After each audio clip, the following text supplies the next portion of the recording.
Hi everybody, welcome to the show.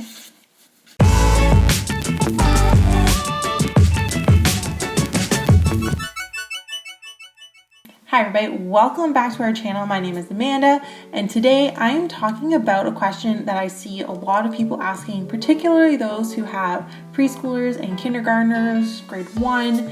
The question is, how do I teach my kid to hold a pencil properly? So, I'm going to show you a couple different ideas and tips and tricks to help your kid hold a pencil and to help them enjoy learning how to write. So before we get into any of our tips and tricks, I want to start by saying something that I think a lot of parents need to hear. Because we see it a lot of people asking and being worried that their kindergartner is not writing full words, they're not writing letters properly or perfectly yet. I've even seen people post that they're concerned about their 3-year-old who doesn't know how to spell any words yet. So let's start by saying, as a homeschool mom, but also as someone who is a teacher, you do not need to worry about your 3, 4, and 5-year-old child who is not holding a pencil properly and who is not writing words or even letters. It's okay. They will learn when they're ready. They will learn when they are able. At 3, 4, and 5, it is great to introduce the concept of writing and reading and introducing letters if they are interested, but don't feel like if they aren't doing it, that they are failing at life. That is not what's happening. They are going to be okay. But what you can do is introduce things like paper and pencils and crayons and drawing materials and let them explore having different writing mediums in their hand and on different materials like different types of paper, chalkboards, and that will get them interested in the whole idea of forming words and letters that are recorded. And so start with that. If they're not anywhere near writing words or letters, that's okay. They're little. And so we're just gonna, encourage them any way that we can. Now, if you have kids who are a little bit older or who are capable but are struggling with their pencil grip, a couple things that we can do. So the first thing I like to do is, how do you teach how to hold a pencil? I just have a normal pencil here, and I like to teach what I call alligator grip.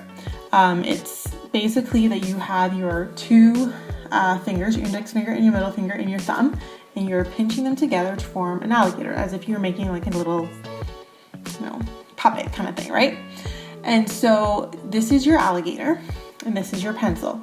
And you are chomping down the colored part of your pencil until you get to right where the pencil colored part ends, and then you bite. And that is where you're holding, right? So that's where you're holding it in, and that is how you are teaching your alligator grip.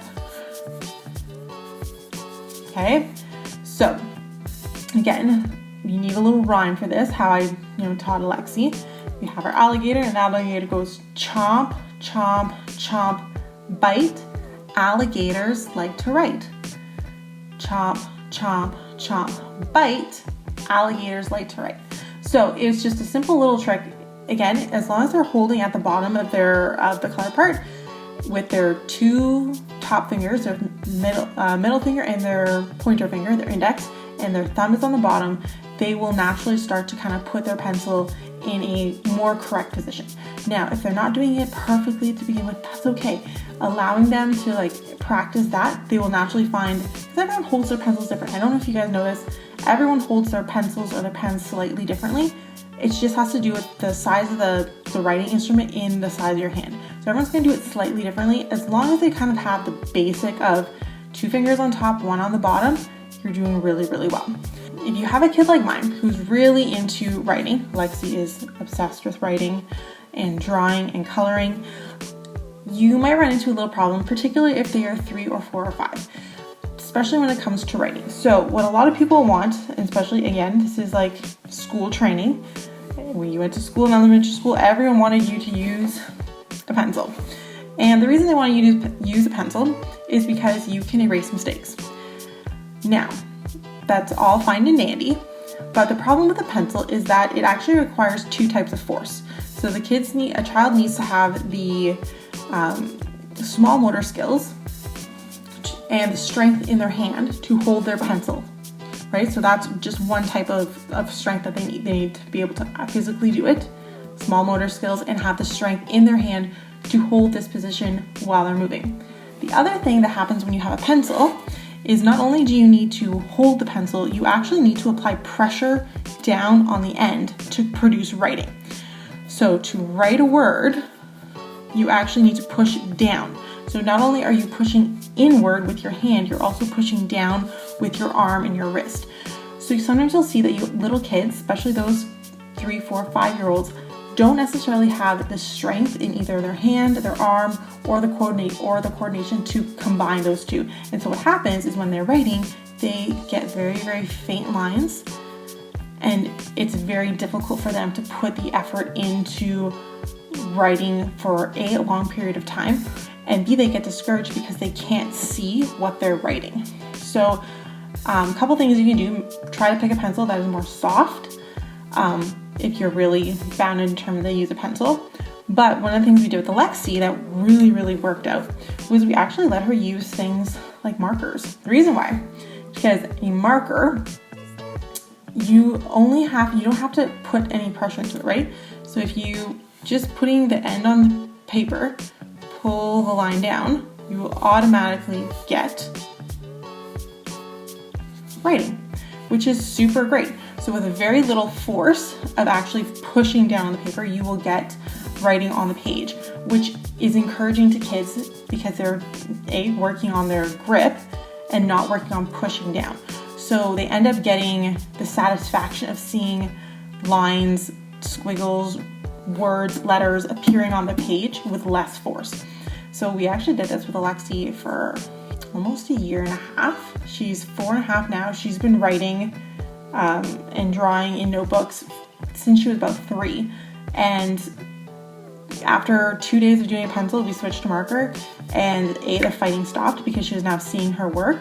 And it's a lot more fun for them because they can pick different colors. So I'd say, what kind of day is it today? And she would pick out a blue marker, or a red marker, or a pink marker, or a pink marker, or a pink marker.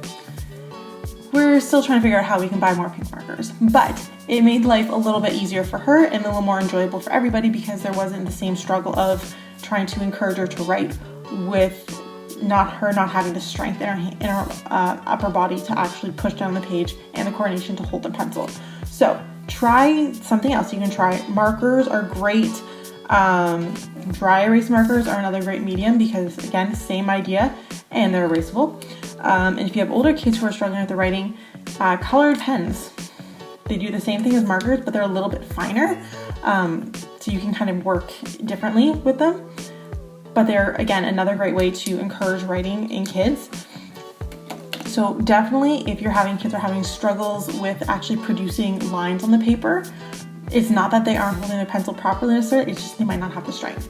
If your kids are also struggling with their alligator grip, part of it might actually be the length of your pencil. So if they're having a hard time finding the end of their pencil, it's not necessarily that their pencil, they can't do it, it's that their pencil's too long. So a great idea to encourage the grip is to actually use smaller writing materials. So for example, these are little mini markers. These are great because on a little kid's hand, when they're at the bottom, there isn't so much length on the back. So because there isn't so much length, their pencil or marker isn't tipping over on them. Also, in order to get the writing instrument to rest on their in the crook of their hand here, they have to hold it more at the base because otherwise it's not long enough to reach. So otherwise they'd be holding it like this, which is more awkward. So to have it resting here and holding at the bottom, which is the position you're looking for, right? 2 fingers on top, thumb on the bottom, resting on the crook of your hand here. In order to have that with a smaller instrument, they must hold it closer at the bottom. So if your child is having trouble, consider using something smaller. Golf pencils are great. Again, mini markers. We love mini markers because you don't have to push as hard, but then it also encourages the kids to hold it in a more correct writing grip. So those are a couple of little tips for getting kids to write. Now, another thing that we need to talk about is writing and drawing. Writing and drawing are two very different things. So if you are trying to get children to form letters, or if you're trying to encourage your children to write words, obviously you want to be using something like the alligator grip, right? Because that is the position that is most optimal for writing. So again, 2 fingers on top, thumb on the bottom, resting the crook of your hand. That is the position that you are going for when you are writing. When you are drawing, things kind of change because you can hold your pencil differently.